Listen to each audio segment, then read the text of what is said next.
Hello అండి, నమస్తే. మన ముందు డాన్స్ మాస్టర్ విజయ్ పోలంకి గారు ఉన్నారు. పుష్ప 2 సినిమాకి ఆయన కొరియోగ్రఫీ అందించారు. మోస్ట్ ఎవైటెడ్ ఫిల్మ్ అది. ఆ సినిమా గురించి, ఆయన చేస్తున్న మిగతా ప్రాజెక్టుల గురించి విజయ్ గారిని అడిగి తెలుసుకుందాం. నమస్తే అండి. నమస్తే సార్, పుష్ప 2లో పనిచేద్దామని చెప్పేసి ఇండియాలో బెస్ట్ డ్యాన్స్లు అందరూ ట్రై చేస్తారు. సుకుమార్ గారు అనుకుంటే ఎవరినైనా తీసుకొచ్చి పుష్ప 2లో పెట్టగలరు. చూసా. ఈ అవకాశం మీకెందుకు వచ్చింది? అంటే ఇప్పుడు నార్మల్గా ఎలా స్టార్ట్ అయిందంటే ఫస్ట్ ఊవంటవ నుంచి స్టార్ట్ అయింది సార్. అంటే ఫస్ట్ నాకు ఊవంటవ కూడా ఎలా వచ్చిందంటే ఒక కో డైరెక్టర్ గారికి నా ప్రొఫైల్ పంపించడం జరిగింది. సో ఆయనేమి బన్నీ గారి దగ్గరికి, సుక్కు గారి దగ్గరికి తీసుకెళ్ళడం జరిగింది. అంటే పుష్పకు సంబంధం లేకుండా ఒక డెమో చూశారనమాట. ఆ డెమో చూసి నన్ను పిలిపించారు. అంటే అదే ఎగ్జాంపుల్ ఎలా అంటే ఆయనలో గొప్ప క్వాలిటీ ఉందండి బన్నీ గారిలో. అంటే టాలెంట్ ఎక్కడున్నా బన్నీ గారు అవని, సుక్కు గారు అవని టాలెంట్ ఎక్కడున్నా వెతికి మరీ పిక్ చేసుకుంటారు. అలా నేను వచ్చిందే ఆ ఊవంటవ నుంచి. సో నాకు అలా ఊవంట అవకాశం రావడం అప్పుడు అది నాకు ఎప్పటికీ గుర్తుండిపోయే మూమెంట్ అసలు. అంటే నేను అప్పటికే సాంగ్లు చేస్తున్నా కానీ నాకు చాలా బిగినింగ్ స్టేజ్. అంటే నక్లీస్ గోల్స్ అవని అప్పుడే హిట్ వచ్చింది. అంటే చిన్న చేస్తున్నాను. నా సాంగ్ కూడా ఏవి చూడలేదని ఆయన ఒక డెమో చూసి నన్ను పిలిపించి సాంగ్ వినిపించి, మాస్టర్ ఈ సాంగ్ ఇలా చెయ్యాలి అని అంటే అప్పుడు నేను ఆ సాంగ్ కొరియోగ్రఫీ చేసి ఆయనకి బన్నీ గారికి, సుక్కు గారికి చూపించిన తర్వాత అదిరిపోయిందని చెప్పారు. సో అలా నేను ఆ ఫస్ట్ పార్ట్లో అలా పాట అయినందుకు చాలా హ్యాపీ అనిపించింది. పాట వెనకాల చాలా కథలు నడిచాయి. చాలా మంది డాన్స్ మాస్టర్లు వచ్చారు. ఊవంటవ కంపోజ్ చేశారు. వాళ్ళని పక్కన పెట్టారు. బన్నీ గారికి ఎవరి స్టెప్ నచ్చలేదు. అవునండి. అది తర్వాత చివరిగా మీరు వచ్చారు. అవునండి. అదంతా తెలిసిన ఆ కథ అంతా తెలుసా స్టోరీ అంతా? అంటే కొంతవరకు తెలుసండి. ఇప్పుడు మాస్టర్స్ వేరే మాస్టర్స్ కూడా ట్రై చేశారు ఆయన, సుక్కు గారు అని, బన్నీ గారు అని. సో వేరే ట్రై చేశారు. బట్ ఫైనల్గా దేవుడి దయ వల్ల నాకు ఆ అవకాశం రావడం నాకు చాలా హ్యాపీ అనిపించింది. అంటే నేను ఎక్స్పెక్ట్ చేయలేదు, నేను ఎప్పుడూ అనుకోలేదు. అంటే పుష్పలో నేను ఒక పాట అవుతున్నందుకు నాకు అది నేను అప్పుడు ఎక్స్పెక్ట్ చేయని మూమెంట్ అది. సో అలానే మళ్ళీ దీని తర్వాత మళ్ళీ చాలా రోజుల తర్వాత మళ్ళీ సుక్కు సార్ని ఒకసారి కలిసినప్పుడు విజయ్ ఈసారి అయితే ఇరగొట్టేద్దామని అన్నారు. సో అలా మళ్ళీ అప్పటికి ఏ సాంగ్స్ చేయలేదు. ఇది పుష్ప అని, జాతర సీక్వెన్స్ అవని ఇవేవి చేయలేదు. కానీ ఆయన అప్పుడు కలిసినప్పుడు ఆ ఇరగొట్టేద్దాం అనే మాట ఎప్పుడు అన్నారో, సార్ సుక్కు సారే అంత మాట అన్నారంటే మనం ఇంకెంత గుర్తుపెట్టుకో, మనం ఎంతగా చేయాలి. డే అండ్ నైట్ మనకి నిద్ర లేకపోయినా పర్లేదు, మనం చేసే అవుట్పుట్ అయితే డెఫినెట్గా అందరూ మాట్లాడుకునేలాగా ఉండాలనుకొని ఫిక్స్ అయ్యాను. సోలో క్రెడిట్ మీదేనండి, ఇంకెవరైనా డాన్స్ మాస్టర్? లేదండి, గణేష్ ఆచార్య మాస్టర్ నేను కలిసి చేస్తాను. ఎవరి స్టెప్ ఎవరితో కూడా తెలియదు. షారుఖ్ ఖాన్ లాంటి వాళ్ళే స్టేజ్ మీద పాటకి అది నేను కంపోజ్ చేసిందండి. నేను అదే షారుఖ్ ఖాన్ గారు అవని, అక్షయ్ కుమార్ గారు అవని ఇలా స్టేజ్ మీద చేసినప్పుడు నేను చూస్తున్నప్పుడు నాకు చాలా హ్యాపీ అనిపించింది. అంటే మనం కంపోజ్ చేసిన స్టెప్ వాళ్ళ అక్కడికి రీచ్ అయ్యి ఇప్పుడు అంటే పుష్ప అండి, పుష్ప సినిమా ఎక్కడికో తీసుకెళ్తుంది అదండి. ఇప్పుడు ఈ పుష్ప 2 అనేది కొన్ని సంవత్సరాలు అలా గుర్తుండిపోద్దండి, కొన్ని ఏళ్ళు గుర్తుండిపోద్ది. సో అలా మార్క్ క్రియేట్ అయిపోద్ది అంత. పుష్ప 2లో కూడా ఐటమ్ సాంగ్ ఉంది. మీరు దాన్ని పిలుస్తారనుకున్నారా, లేదంటే ఇంట్రో సాంగ్ పిలిచారు మిమ్మల్ని? అవునండి, యాక్చువల్లీ ఇంట్రో సాంగ్ చేశానండి. ఇంట్రో పుష్ప చేశాను అండ్ జాతర సీక్వెన్స్ ఒకటి చేశాను. ఈ జాతర సీక్వెన్స్ అంటే జాతర సాంగ్ మొత్తం అంటే 2 పాటలు చేశారు ఈ సినిమాలో? అవునండి, అవును. కొన్ని యాక్షన్ ఎపిసోడ్స్ కూడా మీరు ఉన్నారని తెలిసింది. అదే ఒక డాన్స్ మాస్టర్కి యాక్షన్ ఎపిసోడ్స్ దగ్గర పని ఏంటండి? అంటే అదే అండి, ఇప్పుడు ఎగ్జాంపుల్ సుక్కు సార్ ఏంటంటే కొన్ని పార్ట్స్లో కొన్ని దగ్గర నుంచి కొన్ని పిక్ చేసుకుంటారు ఆయన. అంటే అందరు టెక్నీషియన్స్ని అలా ఒక దగ్గర పెట్టి అంత అలా చేయించడం అనేది అంత ఈజీ కాదు. అంటే కొంతమంది కొన్ని పడితే కొన్ని పడవు, కానీ అందరినీ ఒక దగ్గరికి పెట్టి అందరు టెక్నీషియన్స్ని పెట్టి అలా హ్యాండిల్ చేయడం ఆయన ఇచ్చే ఇన్పుట్స్ ఉంటాయి, అది వేరే లెవెల్లో ఉంటాయి. ఆ ఇన్పుట్ వింటేనే ఆటోమేటిక్ మనకి ఏంటంటే దీనికోసం ప్రాణం పెట్టేయాలి రాబాయ్ అనిపిస్తుంది. అంటే దానికోసం అంత వర్క్ చేస్తాం మనకి నార్మల్గా ఆయన ఏదైనా ఒక సీక్వెన్స్ చెప్తే మనకు అలా గుర్తుండిపోయి మనం డే నైట్ దాని గురించి వర్క్ చేస్తాం. ఇప్పుడు ఎగ్జాంపుల్ అంటే చాలా ఇప్పుడు ఫైట్ సీక్వెన్స్లో ఇప్పుడు హుప్ అని ఒకటి ఉంది. అంటే అలా ఇప్పుడు ఒక 10-20 మూమెంట్లు ఒకటి చెయ్యాలి విజయ్ ఇలా చేద్దాం అని అనుకునేటప్పుడు ఒక 10-20 మూమెంట్లు చేస్తే అందరూ టక్కున ఆయన తెలుసు ఏది ఎక్కుతుంది ఏది వెళ్తుంది అని ఆయన తెలుసు. ఆయన అలా హుప్ అనేది అలా పిక్ చేసుకున్నారు ఆయన. అంటే అదే అంటున్నా, అది ఫైట్ మాస్టర్ అవని డాన్స్ మాస్టర్ అవని అందరినీ కలిపి ఆయన వర్క్ చేయించుకుంటారు ఆయన. ఒక సెట్లో ఇంతమంది, ఒక డాన్స్ మాస్టర్లు ఉంటారు, ఫైట్ మాస్టర్లు ఉంటారు, సెట్ వర్క్ చేసేవాళ్ళు ఉంటారు. ఇంతమందితో కోఆర్డినేషన్ చేసి పనిచేయడం అనేది కూడా చాలా కష్టం కదా. అదే అంటే మన వర్క్ ఏంటి, మన వర్క్ ఎప్పుడు వస్తుందని కూడా తెలియదు చాలా మంది. అవునండి, అవును, వెయిట్ చేస్తూ ఉండాలి. అవును అదే అంటున్నా. అందు గురించి అదే చాలా గ్రేట్ విషయం అంటున్నాను. ఇప్పుడు అందరినీ అలా హ్యాండిల్ చేయడం అనేది అంత ఈజీ కాదు. అది అందులో సుక్కు సార్ అయితే వేరే లెవెల్. అంటే అందరికీ లైఫ్లో వస్తున్నాయండి. పుష్ప 2 గురించి ఎవరు మాట్లాడినా సరే జాతర ఎపిసోడ్ గురించి చెప్తుంటారు. జాతర ఎపిసోడ్కి 50 రోజులు ఎంతో కష్టపడ్డారు. దానికి రిహార్సల్సే ఒక 15 రోజులు 20 రోజులు చేశారు. లేదండి, ఇంకా ఎక్కువ జరిగాయండి. యాక్చువల్లీ రిహార్సల్స్ ఎక్కువ జరిగాయి, అలాగే షూటింగ్ కూడా చాలా ఎక్కువ జరిగింది. అంటే ఈ జాతర ఎపిసోడ్ ఎలా ఉంటుందంటే మెంటల్ మాస్ ఉంటుందండి. ఒక తెలియకుండా ఒక ట్రాన్స్లోకి వెళ్ళిపోతాం మనం. అంటే మనము నార్మల్గా ఏంటంటే మనం కొన్ని సీక్వెన్స్ చూసినప్పుడు మన ఐబాల్స్ కూడా రైట్ లెఫ్ట్ వెళ్ళవు, మనం అలాగే ఉండిపోతాం. సో అలా ఉండిపోతాం అనమాట. అంటే మనం చూసినప్పుడు కూడా మనం చూస్తూ మనం తెలియకుండా ముందుకు వస్తాం కదా, అలా ఉండిపోతాం అండి. అంటే సుక్కు సారు ఒక ప్రపంచం క్రియేట్ చేశారండి ఆయన. అది నెక్స్ట్ లెవెల్లో ఉంటుంది, మామూలుగా ఉండదు. ఆయన క్రియేట్ చేయడం అలాగే ఉంది. బన్నీ గారు ఆయన హార్డ్ వర్క్ కూడా ఎంత వర్క్ అయినా ఆయన ప్రాణం పెట్టేస్తారు. ఆయన ఫైనల్ దాకా ఇంకా చేద్దాం. అన్ని రోజులు సెట్లో ఉన్నారండి ఈ జాతర ఎపిసోడ్ జరుగుతుంది. అవునండి, అవును, అన్ని రోజులు అన్ని సినిమాలు ఆపేసి మిగతా సినిమాలన్నీ పక్కన పెట్టి అంతే కదండి. అంటే అన్నీ ఇంపార్టెంటే, బట్ మనకు వర్క్లో ఉండేటప్పుడు ఇంకా తప్పదు. ఆ పుష్ప పాట గురించి ఎన్ని రోజులు కష్టపడ్డారు, ఎన్ని రోజులు రిహార్సల్స్ చేశారు, ఎన్ని సిగ్నేచర్ స్టెప్పులు డిజైన్ చేశారు, ఎన్ని హుక్ స్టెప్స్ డిజైన్ చేశారు? అంటే హుక్ స్టెప్స్ చాలా డిజైన్ చేసామండి, చాలా మూమెంట్స్ చేసాం. ఆ చాలా మూమెంట్స్లోనే టీది అవ్వని, అండ్ ఆ షూ మూమెంట్ అవ్వని, అండ్ ఫోన్ మూమెంట్ అవ్వని, దానికి మించి అంటే మూమెంట్స్ అని కాదండి, ఇప్పటిదాకా అంటే ఎక్స్పెక్ట్ చేయరు అలా ఉంటుంది ఒక సీక్వెన్స్. అంటే ఇలా కూడా డాన్స్ కాదు, ఇలా కూడా ఉంటుందా అనేలా ఉంటుంది ఒకటి. మామూలుగా బన్నీ డ్యాన్స్ చేస్తుంటే ఇంకా అల్టిమేట్ గొప్ప డాన్సర్. డాన్స్ మూమెంట్స్ కన్నా ఇలాంటి మూమెంట్స్ని ఎక్కువగా ఫ్యాన్స్ రిసీవ్ చేసుకుంటుంటారు. మీరు చెప్పినట్టు ఆ ఫోన్ కాసేపు లైన్లో ఉండరా అంటే ఎవరు ఎక్స్పెక్ట్ చేయరు కదండి. ఇప్పుడు మీరు మాట్లాడుతూ ఉన్నాం, ఇప్పుడు సడన్గా ఫోన్ వచ్చి లైన్లో ఉండరా అని చెప్పి మళ్ళీ అంటే అదే అలా క్రియేట్ అయిందనమాట. అంటే పుష్పరాజ్ ఆల్రెడీ కూలోడ్ నుంచి ఒక రాజు అయిపోయాడు, ఆయన ఒక కింగ్ అయిపోయాడు. సో ఆయన అప్పుడు ఆయన చేతిలో ఒక ఫోన్, అంటే డాన్స్ చేస్తూ సడన్గా ఒక ఫోన్ వస్తే ఎలా ఉంటుందని. అవునండి, అంటే మీరు గమనిస్తే ప్రతి దాంట్లో కూడా క్యారెక్టరేషన్ కనిపిస్తుందండి. అదే సుక్కు సార్ ఆ మార్క్ క్రియేట్ చేశారు. అంటే మేము ఇప్పుడు ఇది అవ్వని, ఇప్పుడు ఆ షూ మూమెంట్ అవని, అంటే ప్రతి దగ్గర బాడీ లాంగ్వేజ్ అవని అలా మార్క్ క్రియేట్ చేశారు మాకు. అవన్నీ ఇప్పుడు టీ మూమెంట్ అవ్వని ఏంటంటే అది కూడా ఆయన పార్ట్ 1లో చూసుకుంటే కింద కూర్చొని టీ తాగుతూ ఉంటారు, ఆయన బన్ తింటూ ఉంటారు. సో అక్కడి నుంచి వచ్చింది ఆ సీక్వెన్స్. అంటే ఇప్పుడు షూ మూమెంట్ మూమెంట్ కూడా ఏంటంటే క్యారెక్టరేషన్. సో క్యారెక్టరేషన్ నుంచి అన్ని మూమెంట్స్ అలా వచ్చాయి.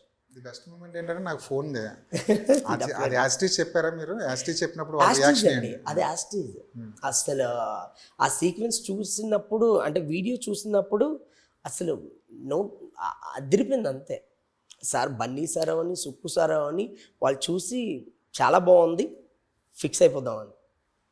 అంటే నేను అదే అంటున్నా, ఇంత గ్రేట్ సినిమాలో ఇంత బెస్ట్ మూమెంట్స్లో నేను అంటే ఇప్పుడు జాతర సీక్వెన్స్ అనేది ఇప్పుడు మనం ఎంతమంది మాట్లాడుకుంటున్నాం, ఎప్పటికీ మాట్లాడుకునే సీక్వెన్స్ అది.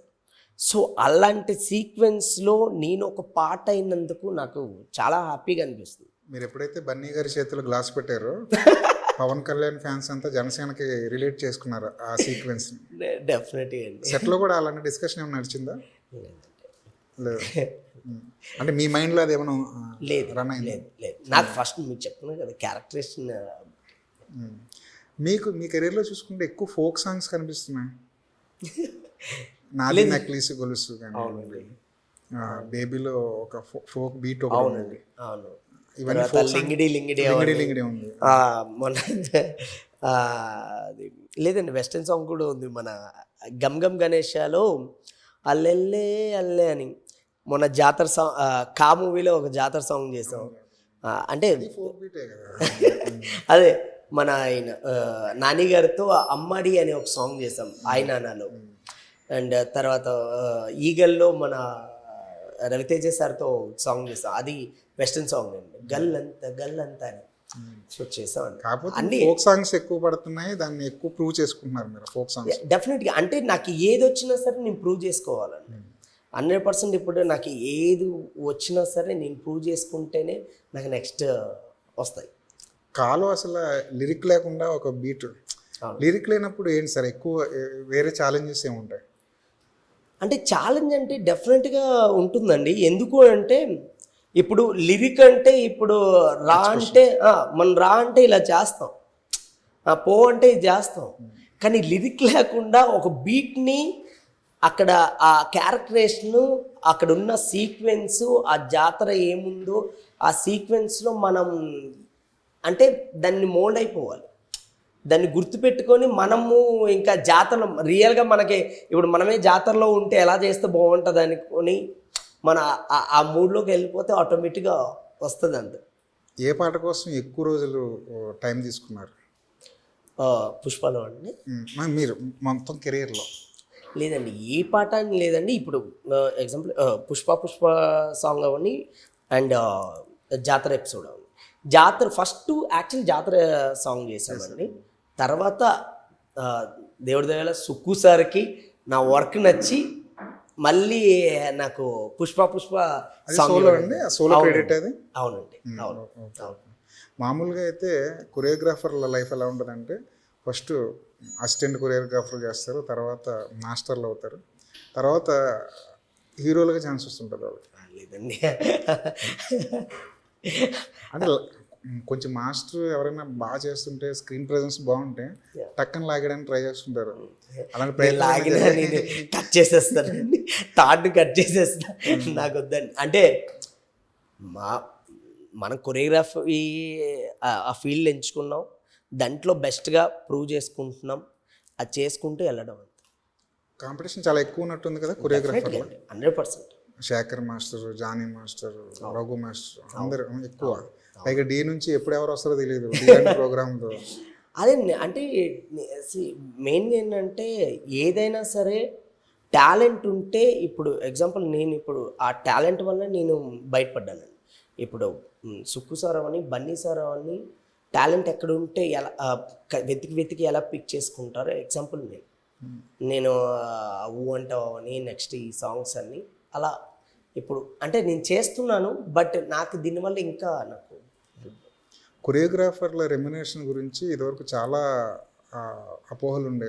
వాళ్ళు చాలా తక్కువ ఇస్తారు, వాళ్ళే మొత్తం మెయింటైన్ చేయాలి, ఎక్కువ రోజులు కష్టపడాలని. కానీ ఈ మధ్య కొరియోగ్రాఫర్ల రెమ్యునరేషన్ కూడా చాలా ఎక్కువగా హైపెయిడ్, మీరు కూడా ఎక్కువ తీసుకుంటున్నారని చెప్తున్నారు. ఎలా ఉంది సార్ కొరియోగ్రాఫర్ రెమ్యునరేషన్? అంత హ్యాపీగానే ఉందా?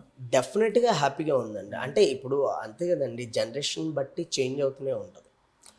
ఒకప్పుడు సాంగ్స్ 5 minutes 6 minutes సాంగ్స్ ఉన్నాయి, ఇప్పుడు అలా తగ్గుకుంటూ వచ్చాయి. అంటే క్వాలిటీ బట్టి ఇంకా అన్నీ చేంజ్ అవుతూ ఉన్నాయి కదండి.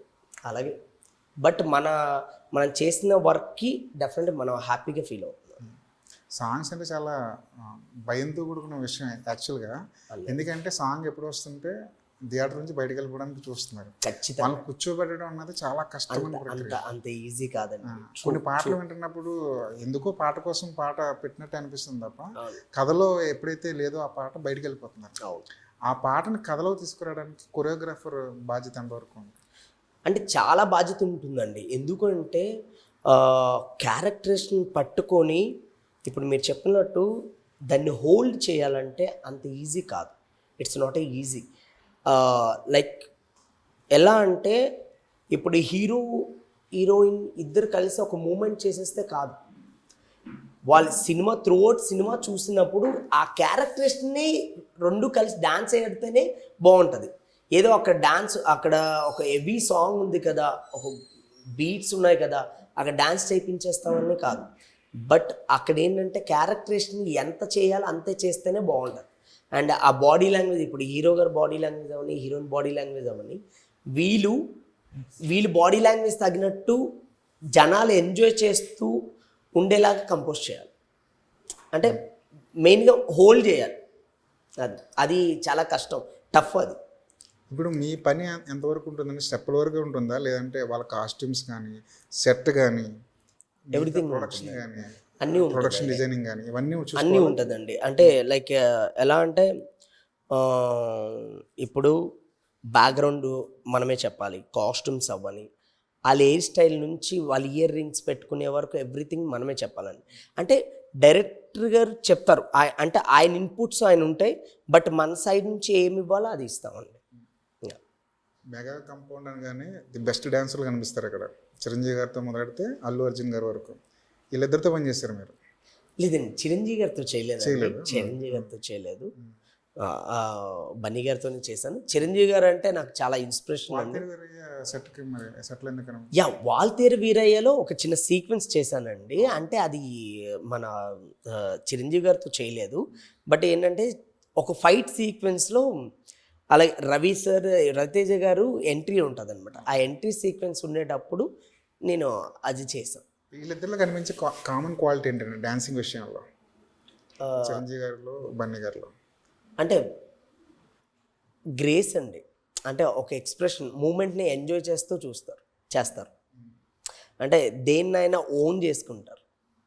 అంటే అది నాకు అనిపించింది. సోషల్ మీడియా విపరీతంగా పెరిగిపోయింది కదా, ఎవరైనా ఎక్కడైనా ఒక స్టెప్ వేస్తే దీనికి ఎక్కడ కాపీ ఉంది, డెఫినెట్గా అండి. అది అలాంటప్పుడు మాకు ప్రెజర్ ఎక్కువ పెరుగుతుంది. అలా సోషల్ మీడియా అలా ఉండేటప్పుడు మాకు ప్రెజర్ ఎక్కువ పెరిగిపోతుంది.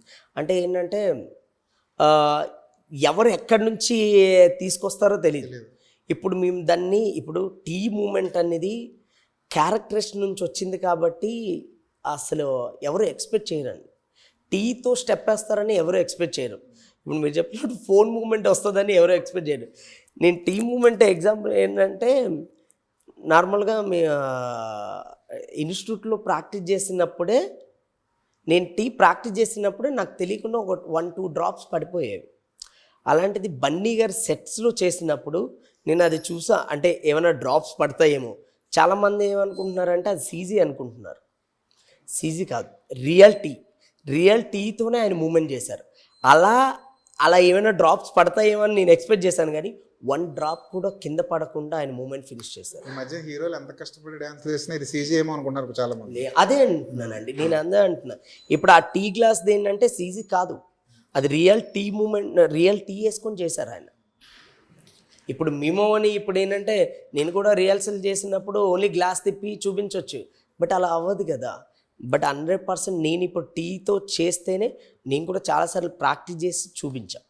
సో అలా బన్నీ గారు ఆయన ఆన్ ది స్పాట్ ఒక్క డ్రాప్ కూడా కింద పడకుండా రియల్ టీ పట్టుకొని ఆయన చేయడం అనేది అంత ఈజీ కాదు. ఇప్పుడు డాన్స్ మాస్టర్ యూనియన్ ఉంది కదా, అవును, వాళ్ళలో యూనిటీ ఉందండి మీ మధ్య? 100% ఉందండి. అందులో 100% ఉంది. అది ఉండడం వల్ల ఈరోజు అందరూ కలిసి పనిచేసుకుంటారు. మరి జానీ మాస్టర్ గారు ఇష్యూస్ నడుస్తున్నప్పుడు మీరెవరు బయటకు రాలేదు ఎందుకు? ఎవరు ఏం మాట్లాడలేదు ఎందుకు? అంటే ఎందుకు రాలేదండి, చాలామంది వచ్చారండి. చాలామంది బయటకు వచ్చి మాట్లాడారు. యూనియన్ నుంచి చాలామంది డాన్సర్లు వచ్చి మాట్లాడారు, సత్య మాస్టర్ మాట్లాడారు, చాలామంది మాట్లాడారండి. చాలా ఈ డాన్స్ మాస్టర్ యూనియన్లో చాలా ఇబ్బందులు ఉన్నాయని చెప్తుంటారు. కార్డు రావడానికి ఎక్కువ డబ్బులు ఖర్చు పెట్టాలంటారు. లేదండి, కార్డు రావడానికి ఇప్పుడు 24 క్రాప్స్ ఉన్నాయండి. 24 క్రాప్స్లో ఒక్కొక్క క్రాప్కి ఒక్కొక్క ప్రైజ్ ఉంటుంది. సో ఒక డాన్స్ దానికి ఈ కార్డ్కి ఈ ప్రైజ్ అని ఉంటుంది. అలా అనుకొని మరీ ఎక్కువ పెట్టుకోరు కదండి. దేనికి ఎంత కావాలో అంతే పెట్టుకుంటారు. యా, డైరెక్షన్ డిపార్ట్మెంట్లో చేరి డైరెక్టర్గా కార్డు రావడం చాలా ఈజీ డాన్స్ మాస్టర్ కన్నా మామూలుగా అయితే. కానీ ఖచ్చితంగా ఏడీగా చేయాలి కదండి. ఎడిగా చేస్తే చాలు. మీకు ఇక్కడ కూడా ఉందండి, ఆ రూల్ ఉంది. ఫస్ట్ డాన్సర్గా చేయాలి, తర్వాత అసిస్టెంట్గా చేయాలి, తర్వాత మాస్టర్గా సైన్ పెట్టాలి. ఇక్కడ డైరెక్ట్గా రాగానే ఎవరు కార్డు ఇవ్వరండి. అంటే కార్డు అందరికీ ఇవ్వరు, వాళ్ళ ప్రొఫైల్ ఏంటో తెలుసుకొని ఇస్తారు కార్డు. అందరికీ డైరెక్ట్ రాగానే ఎవరికి కార్డు ఇవ్వరు. ఇప్పుడు హైట్ ఎంత ఉండాలని ఏమైనా రూల్ ఉందండి డాన్స్ మాస్టర్కి? డాన్స్ మాస్టర్కి ఉండవండి. డాన్స్ మాస్టర్కి అలాంటి డాన్సర్కి ఇప్పుడు కోర్స్ ఇప్పుడు మన ప్రభాస్ సార్ ఉన్నారు. ఇప్పుడు ప్రభాస్ సార్ని మ్యాచ్ చేయాలంటే డాన్సర్స్ ఆ హైట్లో ఉండాలి, ఆ ఫిజిక్ ఉండాలి కదా. అంటే ఇప్పుడు మన తెలుగు వాళ్ళు కాదు, మనం ముంబై నుంచి తెచ్చుకుందాం అని చాలామంది అంటారు. ఎందుకు మన తెలుగు వాళ్ళకి అదే తెలుగు వాళ్ళకి సపోర్ట్ చేస్తే డెఫినెట్గా ఇక్కడ నుంచి ఎందుకు రావాలి? మన వాళ్ళే ఉంటారు కదా. సో ఖచ్చితంగా అలా పిక్ చేసుకునే వాళ్ళే చాలామంది ఉన్నారు. నెక్స్ట్ స్టెప్ ఏంటి మీరు? ఏం చేయబోతున్నారు? ప్రజెంట్ ఉన్నాయండి, చాలా మంచి ప్రాజెక్టులే ఉన్నాయి, పెద్ద హీరోలు చేస్తున్నాము. డెఫినెట్గా మొన్న రీసెంట్గా మిరాయి ఒకటి చేసాము, తేజ సజ్జాది. శ్రీలంకలో చేసాం. అలాగే మొన్న యుఎస్లో మన సితారాలో అశోక్ గల్లాది ఒకటి చేసాం. అది కూడా మీరు చెప్పినట్టు ఫోకే కదండి, వెస్టర్న్ కూడా వెస్టర్న్ చేసాం. చాలా బాగా వచ్చాయి. డెఫినెట్గా అన్నీ ఏ సాంగ్ ఇచ్చినా సరే బెస్ట్ అయితే ఇస్తాను. Right sir. విజయ్ గారు చాలా మంచి పాటలకి డ్యాన్స్ కంపోజ్ చేశారు. థ్యాంక్ ఈ ఫ్యూచర్ ఇంకా బాగుండాలని కోరుకుంటున్నాను. Thank you so much. Thank you sir. Thank you.